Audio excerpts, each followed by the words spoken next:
you're working on your jade and you're struggling a little bit, I have some tips for you. So if you feel like you're slipping out of it or something's not going well, you're not engaging somewhere, and you want that key trick to help make it mastered and feel like you've nailed it, I want to share it with you today by doing exercise on the floor that we can take up into the air. Hi, my name is Miss Angie, and I am the founder of the Pole Fit Method, and I've got a floor inversions lab workshop happening this month on the 28th of November, where we do a ton of floor type of movement that gets our hips over our heads, that translates to the pole, or you can use it on the floor near the pole, or on the pole and the floor at the same time. So if you're interested, check the comments for that workshop below. And let's get into this tip that I want to share with you. So make sure you're warmed up. So your legs need to be warm, your hamstrings need to be warm. I don't want you just running or throwing yourself right into some splits. So make sure your body's warmed up and you've done a little bit of splits type of stuff. So if we're on the floor, first key point you're going to need to be comfortable with is getting into shoulder stand on the ground. So in yoga, they call this shoulder stand. So my elbows are going to be underneath my hips, and my hands are going to support my lower back. So I'm going to go into tucking the knees, and then bringing my legs to the sky, and then bringing my hands underneath my hip points, and then sending my legs up. So I'm engaged through my thighs, through my quads, through my hamstrings or the back of the leg, good, and my toes and my calves. From there, the hand that I want, of the direction I want to go, is going to turn out to the side.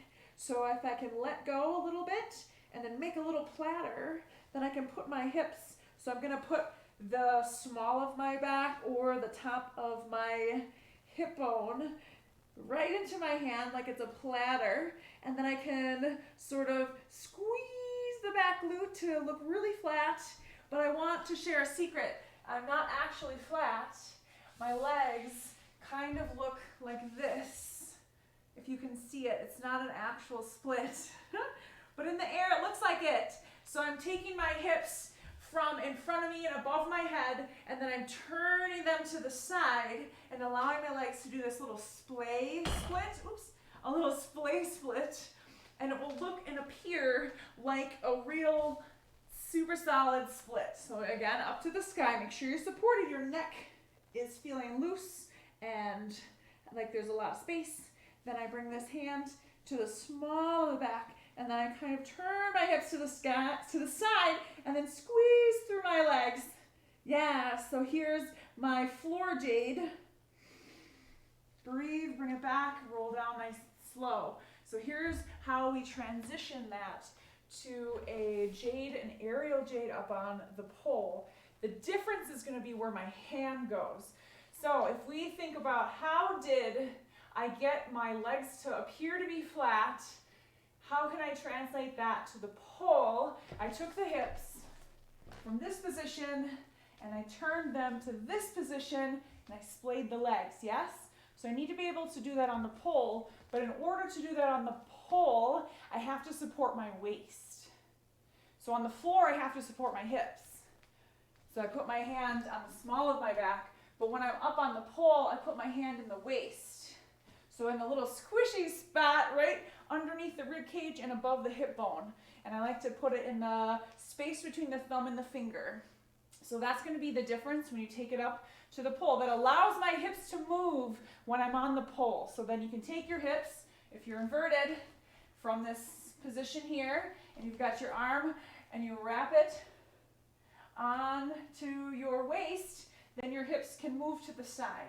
So if you put your hand on the same spot you did when you were on the ground, it doesn't allow your hips to move without pulling your hand out of position and losing the inner arm grip. So I can show you a little bit of what I'm talking about. Here, here, and here. Yeah, I And then coming on out. Good, so we do a lot of things just like that in the workshop where we can take a floor movement, something like what I like to call a funky forearm grip, and it will help to engage the serratus anterior, which is the muscle that brings the shoulder blade in towards the rib cage and strengthens the ability for your arm to take weight to do pull-ups, which means less injuries. Hello, win-win. So if you are looking for more tips like that, join us in the lab workshop on the Saturday at the end of the month, November 28th. It's going to be 10 a.m. So it's the floor inversion lab. And I'll put all the details in the comments below. I hope to see you guys there. Bye.